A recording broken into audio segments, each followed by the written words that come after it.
அழிப்பீர்கள். நான் அழித்திடுவேன், நான் அழித்திடுவேன், நான் அழித்திடுவேன்.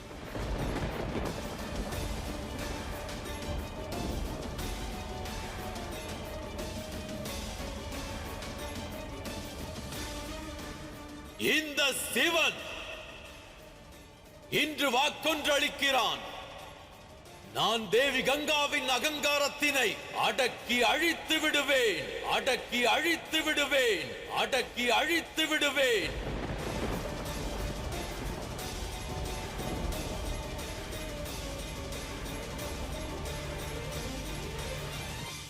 இந்த கங்கையை விட மிக புனிதமானது ஒன்று இருக்கிறது என்று நான் நிச்சயம் நிரூபிப்பேன், நிச்சயம் நிரூபிப்பேன், நிச்சயம் நிரூபிப்பேன்.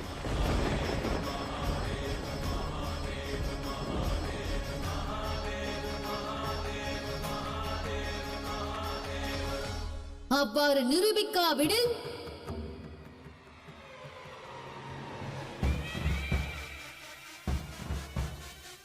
என்ன செய்வீர்கள் மகாதேவா? தேவி பார்வதியின் இடத்தில் தேவி கங்கையை உங்கள் மனைவியாக ஏற்பீர்களா? தேவி கங்கையை உங்கள் மனைவியாக ஏற்பீர்களா?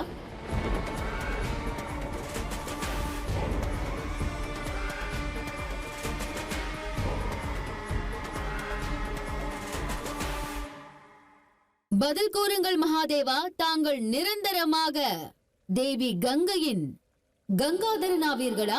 கங்காதரனாவீர்களா? கங்காதரனாவீர்களா?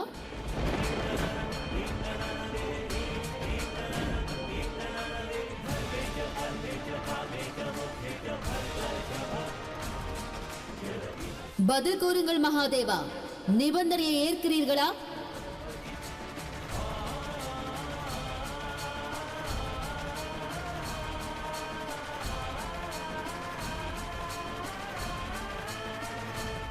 உனது நிபந்தனையை நான் ஏற்கிறேன், நிபந்தனையை நான் ஏற்கிறேன், நிபந்தனையை நான் ஏற்கிறேன்.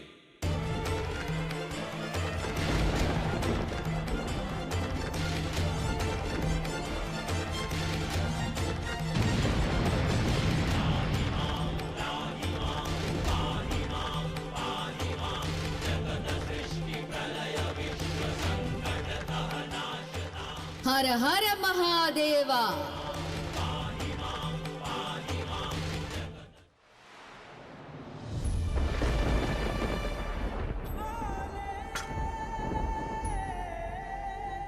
தேவியின் முகத்தில் இக்கவலை ஏன்? நான் இருக்கின்றேன். அனைத்து இல்லங்களுக்கும் செல்வேன். பிக்ஷையாக நீரை கொண்டு வருவேன். இந்த நீர் கொண்டு என் பத்தினி தனது சிவனுக்கு அபிஷேகம் செய்ய விரும்புகிறார்களோ அந்நீருடன். யாசகத்திற்கான பாத்திரம் எங்கே? யாசகத்திற்கான பாத்திரம் எங்கே?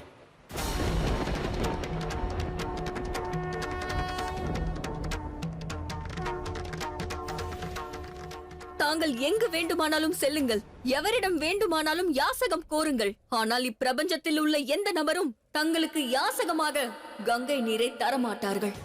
இந்த கங்கையின் நாணையை பிரபஞ்சத்தோர் கேட்கட்டும், பிரபஞ்சத்தோர் கேட்கட்டும்.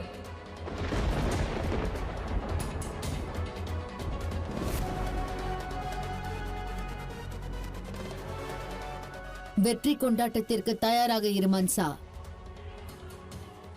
ஏனென்றால் மகாதேவரால் இந்த நிபந்தனையில் வெற்றி பெற நிச்சயம் முடியாது. கங்கையை விட புனிதமான நீர் இப்பிரபஞ்சத்தில் எங்கும் இல்லை. நான் யாசகமாக கங்கை நீரை கேட்க மாட்டேன். தந்தாலும் கொண்டு வர மாட்டேன்.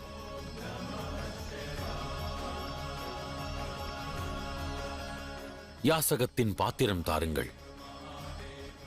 அவ்வாறென்றால் தாங்கள் தங்கள் தோல்வியை ஏற்றுக்கொண்டு விட்டீர்களா? யாசகமாக தாங்கள் பெறும் நீர் கங்கை நீரை விட புனிதமாக இருக்க வாய்ப்பில்லை.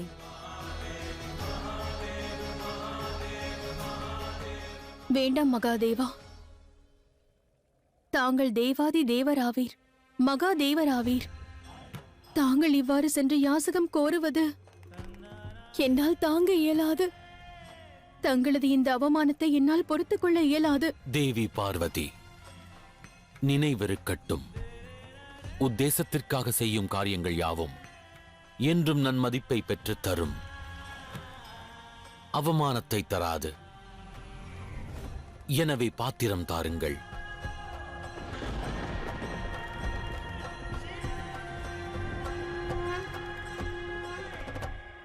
ஒரு மனைவியாக நான் எவ்வாறு தங்களுக்கு யாசகத்தின் பாத்திரத்தை தர இயலும்? தேவி கங்கைக்கும் ஆதிசக்திக்கும் உள்ள வித்தியாசம் இதுதான். ஒருவர் தூய்மையான நீரை அபிஷேகம் செய்வார், மற்றொருவரோ யாசகத்தில் பெற்ற நீரை. இதில் எந்த நீர் தேவை? தாங்களே தீர்மானியுங்கள். உனது இதயம் விசாலமானதும் அல்ல, உன் மதியும் சிறந்ததல்ல. இல்லையேல் பதிபத்தினி உறவின் மகத்துவம் உனக்கு புரிந்திருக்கும். பதிபத்தினிக்கிடையே அன்பிற்கு ஆதிக்கம் உண்டே தவிர அக்கிரமத்திற்கு அல்ல.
அற்புதம்!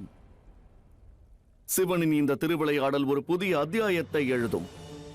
ஆனால் கங்கையின் அகங்காரத்தை அவர் அழிக்கும் விதம் பிரபஞ்சத்திற்கு எடுத்துக்காட்டாகும். சித்தாந்தத்திற்கும் உணர்வுகளுக்கும் இடையே உள்ள வித்தியாசத்தை மானிடர்களுக்கு எடுத்துரைக்கும். மகாதேவர் திடமான மனதுடன் கையில் பிச்சை பாத்திரம் ஏந்தி இப்பொழுது புறப்பட்டிருக்கிறார். இது ஒன்றை உணர்த்தப் போகிறது. தவ வலிமையை, தியாக உணர்வை, தாண்டவ சக்தியை, தாண்டவ சக்தியை, தாண்டவ சக்தியை.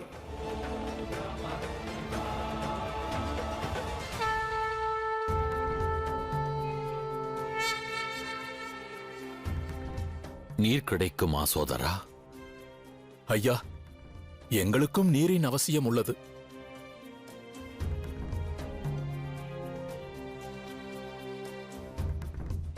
ஐயா,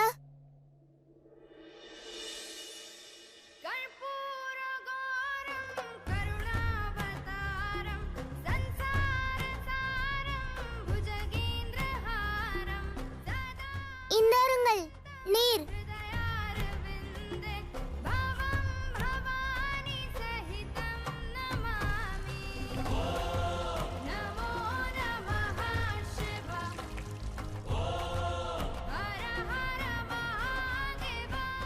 மிக்க நன்றி.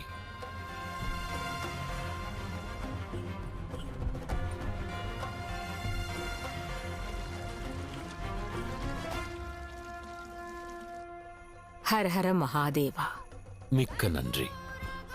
ஹர ஹர மகாதேவா.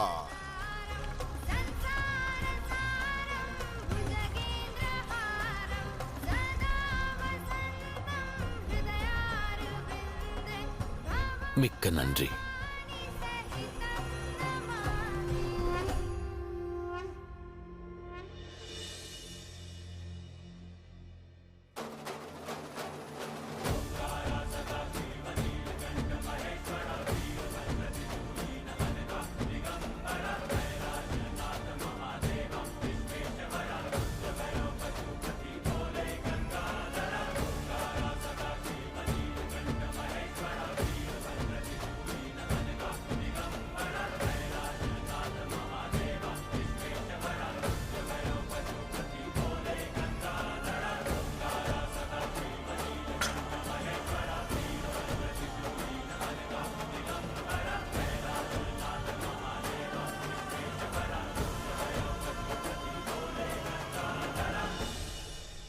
பல இடம் அலைந்து திரிந்து நீரை கொண்டு வந்து விட்டீர்களா?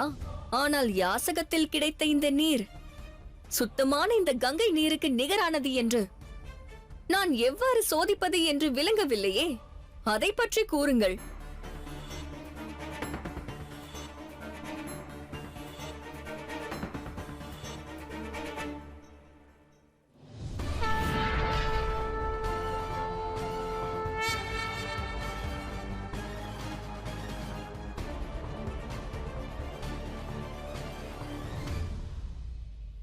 இதற்கு தேவி மன்சா சாட்சியாக போகிறாள்.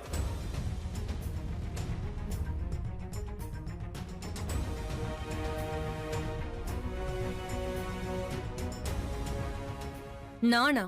தங்கள் குலத்தில் ஒரு சர்ப்பம் உள்ளது. அது மகரிஷி காசிபரின் வரம் பெற்றது. அது சீண்டிய இடத்தில் மிகவும் தூய்மையான நீரை ஊற்றினால் நீரின் தூய்மைக்கேற்ப அதன் நஞ்சின் சீற்றம் மிக விரைவாக குறையும்.